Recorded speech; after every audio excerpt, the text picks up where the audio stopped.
Hey everybody, what's going on? Juan here. Welcome back to the channel. For this video, we're going to talk about my entire experience collecting games in 2019 because whether it be something for Nintendo consoles such as the Wii and the Wii U, to talking about video games from the Sony side of things with the PS1, the PS2, and the PS Triple, and then on the Xbox side of things, I've definitely made the ironic transition to digital-only games because I love Xbox Game Pass. I've been open about the fact that I love the service and have reviews available right now and also talking about some of my favorite video games on the service, but I have less than 10 games from my Xbox One library. You can see them like in this little cute corner right here, but I thought it would make for a very interesting video to just sort of cap off like what were my trends, what was I buying at the beginning of 2019 versus the end of the year. And at the same time, I want you people to go to the comment section of this video and let me know, what were you collecting in 2019, whether it be something for a particular console you were collecting for the PS2, the PS3, or maybe you were collecting for a specific genre. You were trying to collect the very best role-playing games of all time. And if you like what I do, please consider hitting that subscribe button, hit on that notifications bell, and without further ado, let us begin this concluding journey, let us begin this concluding journey. Let's go with it, talking about my video game collecting experience in 2019. So the first thing I have to address is, why do I like to collect video games? I mentioned this in my previous pickups videos, but because we've had a fair share of new subscribers, which first of all, welcome to the channel, I thought that this would be a really good time to just sort of pick this conversation back up.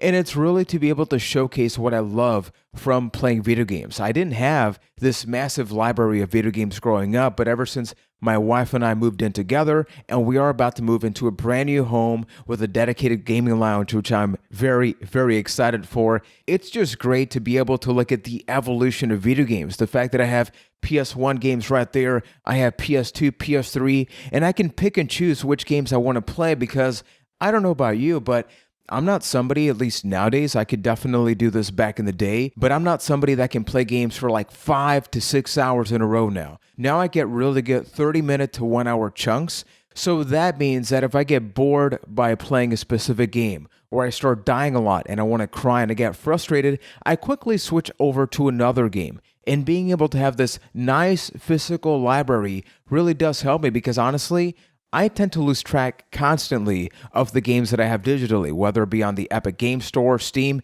and even on the PS4 with things like PlayStation Now. So having that physical library is just great, and I know that a lot of people watching right now can probably relate to that. And recapping just some of the games that I got this year, because there's no way I could possibly list every one of them, but to give you a taste, talking about the Wii U, I got games such as WarioWare Smooth Moves. I love renting that game back in the day, so in this year, I was able to get it back, and it's a really fun game to play solo. Oddly enough, I don't think it holds up as well like on the co-op competitive side of things. I think it's a great personal experience, but I'm really glad I got that game. I also got Fortune Street, which if you like Monopoly and you like Nintendo characters, that's going to be right up your alley. I used to play Edadaki Street on the DS. I got the Japanese imported version, and I used to play that one online consistently, and I have this one now, but it does not have online, which makes me very sad. I also got a couple of the Rayman Raving Rabbids games. I hopefully got it right, and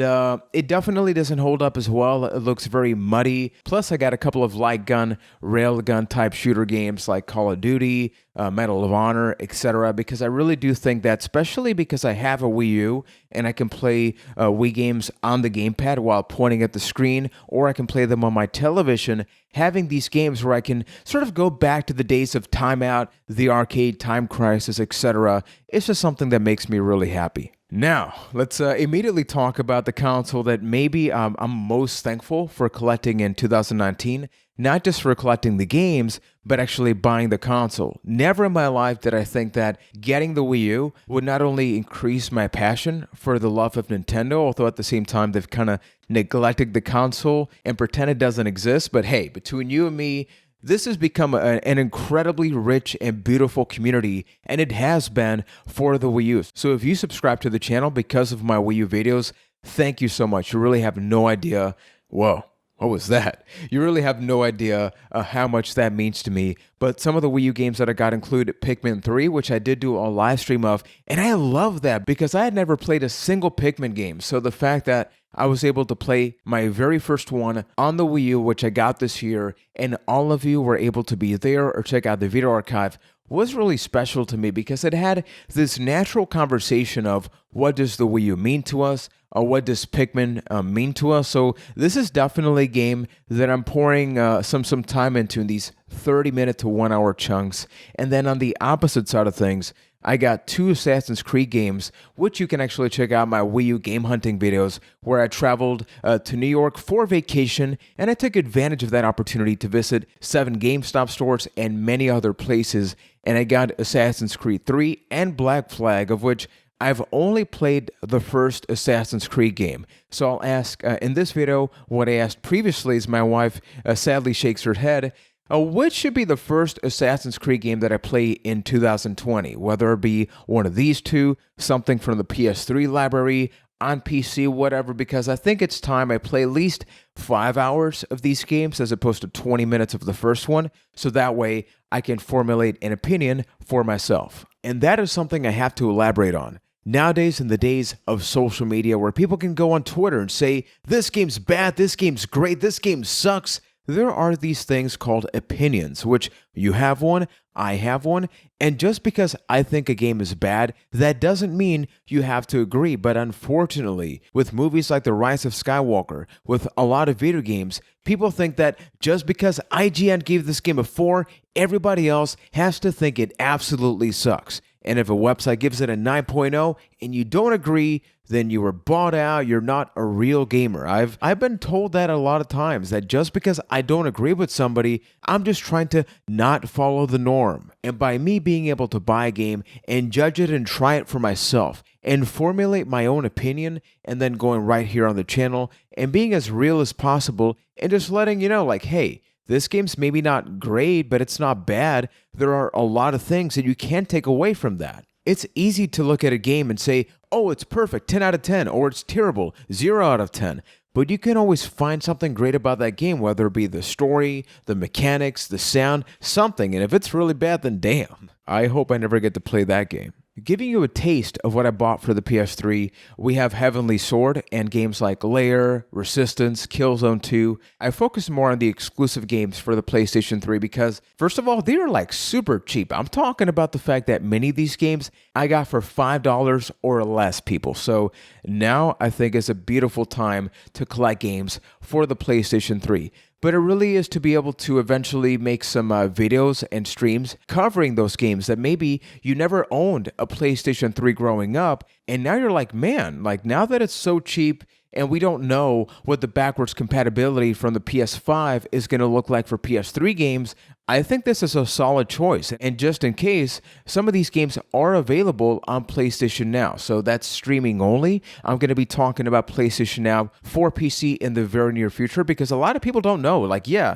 you can play games on PS Now, on your PS4, but you can also do that on PC. On the PS2 side of things, I got games like X-Men Legends, which admittedly I've yet to play, but that's because I got that right after my vacation and just before we bought a new home. So right now, realistically, we're painting, we're doing all sorts of things. Like even right now, after this video, we got to go right back to the house and get our hands dirty. I also took this chance to buy games like SOCOM 2, which I poured hundreds upon hundreds of hours way back in the day, and I got Britney's Dance Beat. And I didn't buy this as a joke. I love music rhythm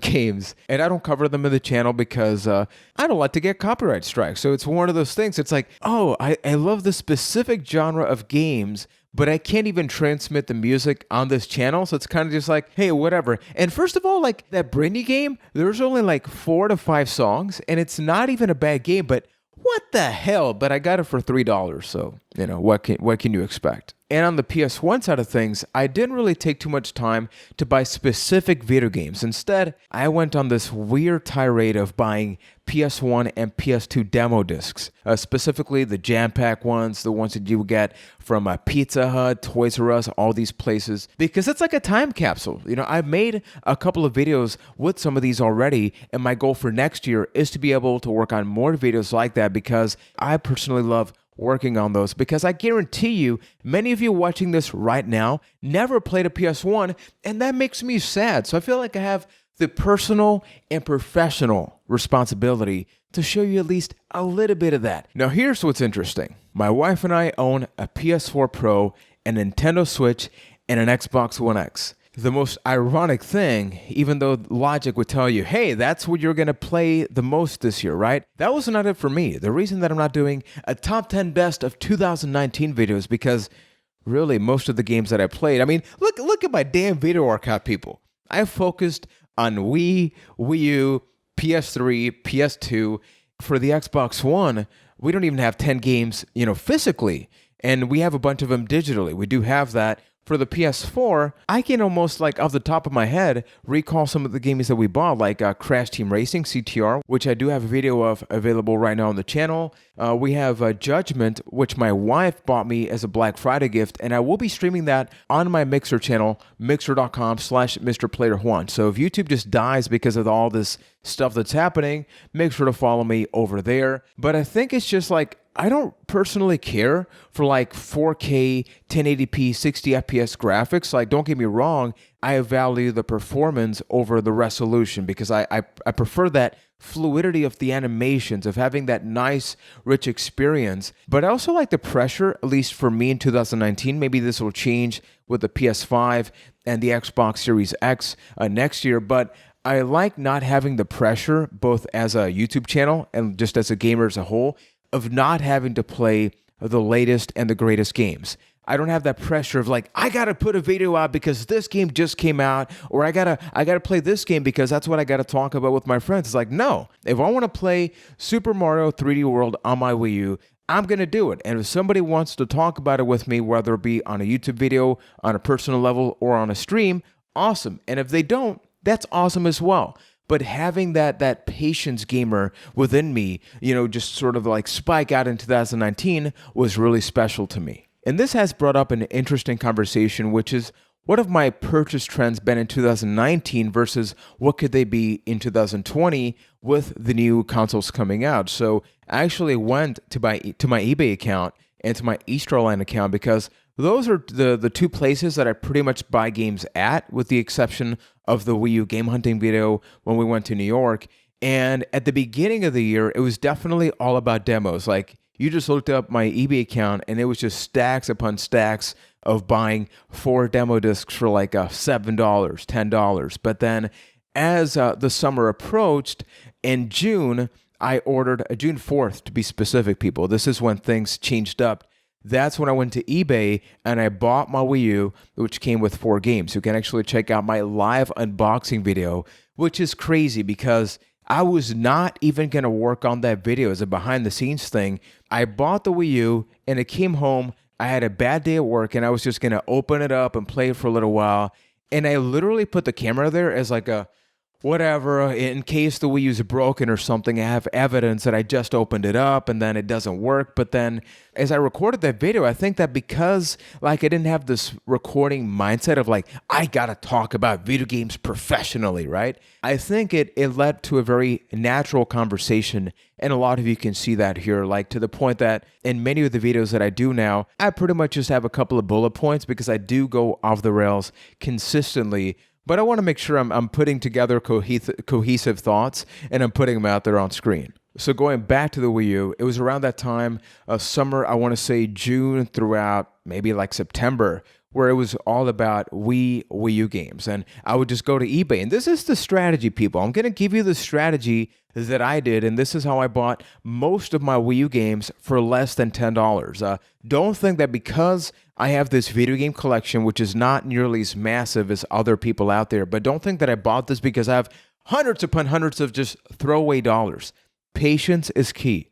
You go to eBay, but please, like, keep a couple of copies for me. Like, don't just think about you, people. Go to eBay, type Wii U games or something like that, and just go under newly listed and filter out with $10. And whether it be buy now, personally, I don't like placing bids. I've never won a bidding war ever on eBay, so hopefully that happens in 2020.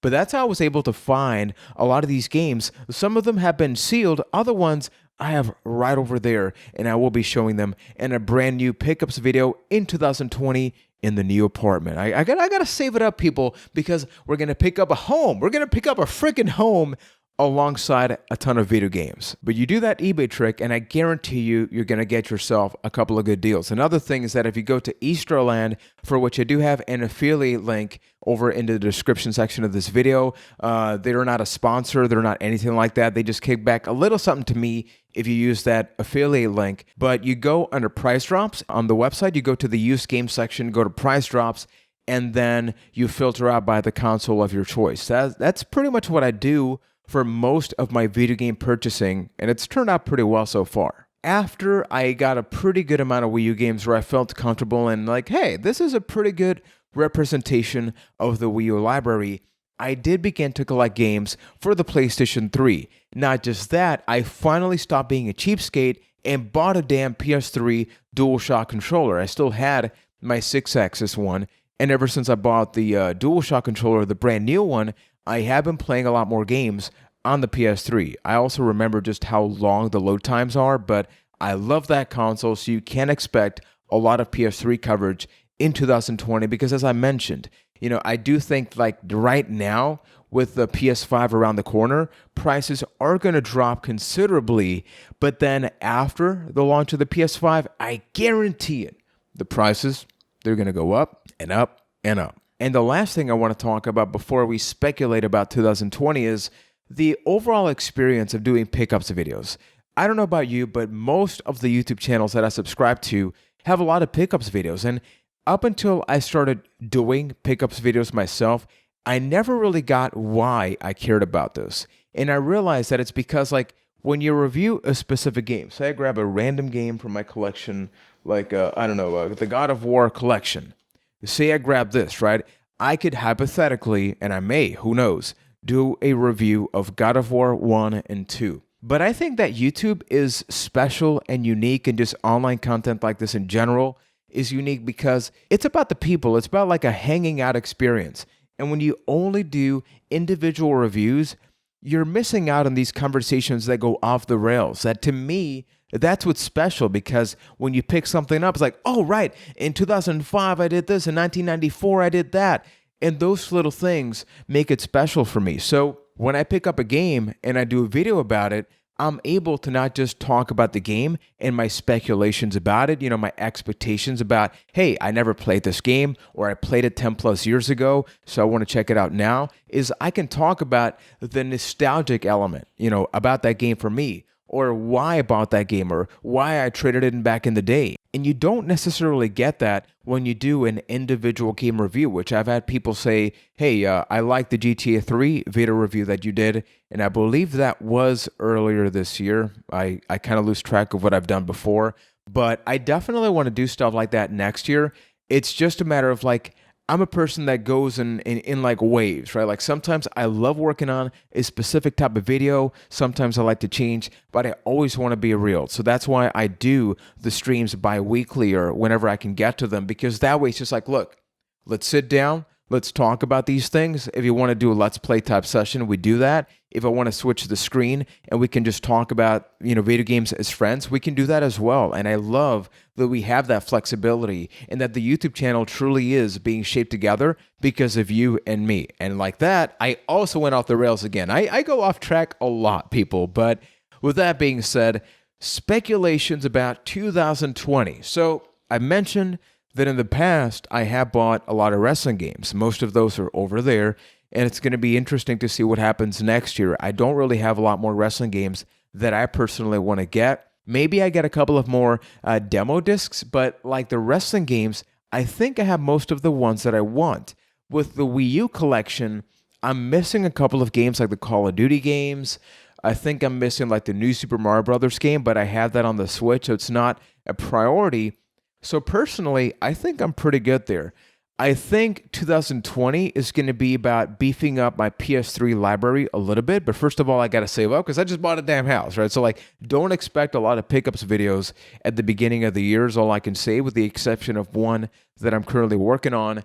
But I think that next year is going to be that year of I'm going to get ready for the new consoles, and I'm going to make sure I can tackle as much of this as I possibly can, whether it be through streams or videos, because inevitably, once the Xbox Series X comes out, or the PS5, or hypothetically, Nintendo could announce a beefier Nintendo Switch, I think that I am going to be trying out some more stuff there, which means I may dedicate less time for this, for games that are in this collection. And I want to know, what are your expectations about my channel in 2020? Maybe you subscribed because of the Wii U videos and then you stumbled upon other things and you like that as well. What would you like to see in 2020? Because I am readily working on a variety of videos right now. I have about 10 of them listed there. And the idea is that I don't want to do 10 Wii U videos and then 2 PS3 videos and then keep switching. I want to be able to have it be like, hey, what's Juan going to work on this week? Because I really do think it's more about you and me rather than the specific video game